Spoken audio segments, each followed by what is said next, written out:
हस्त सामुद्रिक शास्त्र। हथेली में पर्वतों का स्थान। बुध पर्वत, जैसा कि हम सभी पर्वतों का जो स्थान है उसको समझ रहे हैं और कौन कौन से पर्वत हथेली में होते हैं उसको समझ रहे हैं। तो आज के इस वीडियो में बुध पर्वत के बारे में समझते हैं। बुध पर्वत कनिष्ठिका अंगुली के नीचे और हृदय रेखा के ऊपर स्थित होता है। यदि किसी स्त्री या पुरुष में बुध पर्वत उच्च का हो तो वह कुशल वक्ता, कानून का ज्ञाता, वैज्ञानिक, कवि, धनी और प्रतिभावान होता है।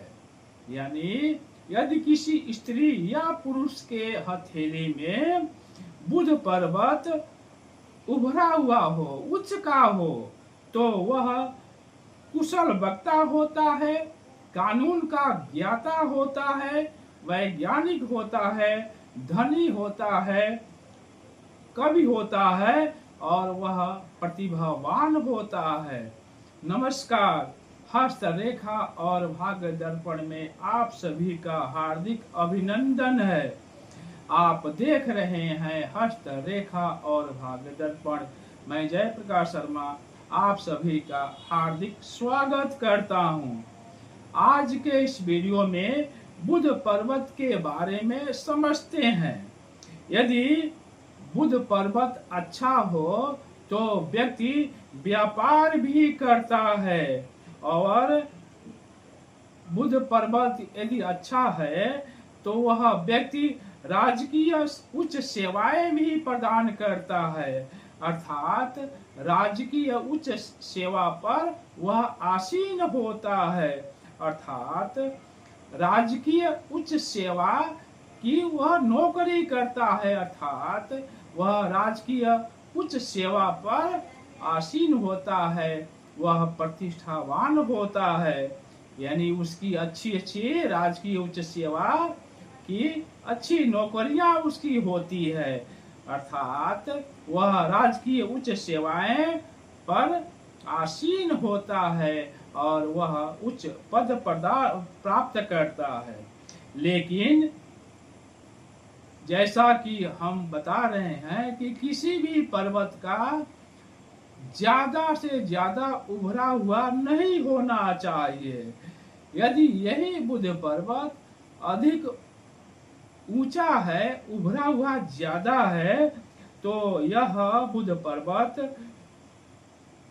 व्यक्ति को बेईमान बनाता है, अविश्वासी बनाता है और विश्वासघाती बना देता है।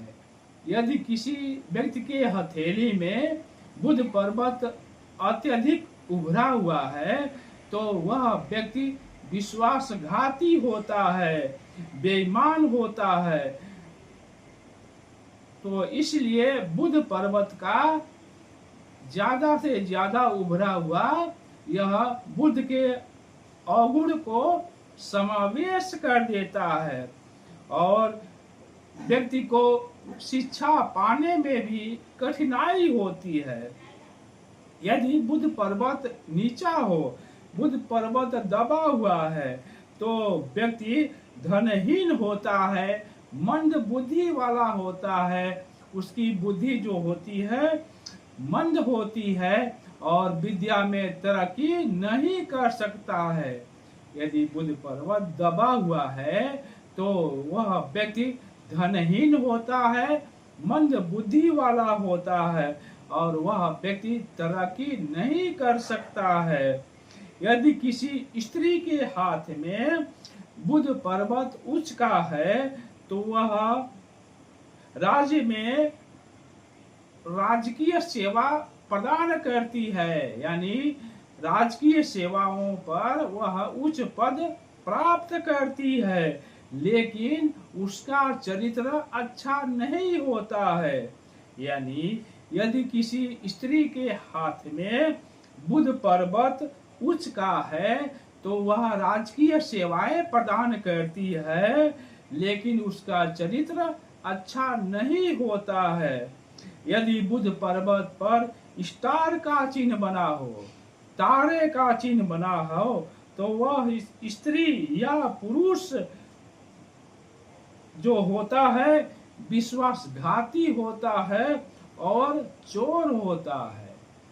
कहने का अर्थ यह है कि यदि बुध पर्वत पर स्टार बना हो, तारे का चिन्ह बना हो, तो वह स्त्री हो या पुरुष हो, वह विश्वासघाती होता है और चोर होता है।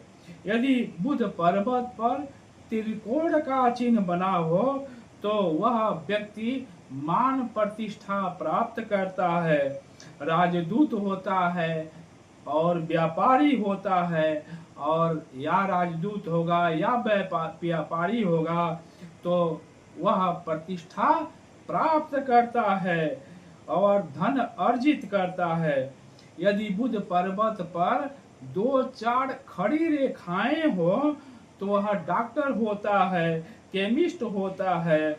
और यदि किसी स्त्री के हाथ में यदि ऐसी रेखाएं हों, तो वह दाई होती है अथवा नर्स होती है।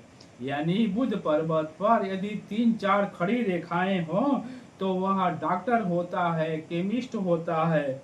और यदि यही 3-4 रेखाएं बुध पर्वत पर जो खड़ी रेखाएं हैं किसी स्त्री के हाथ में हो, तो वह दाई होती है या नर्स होती है।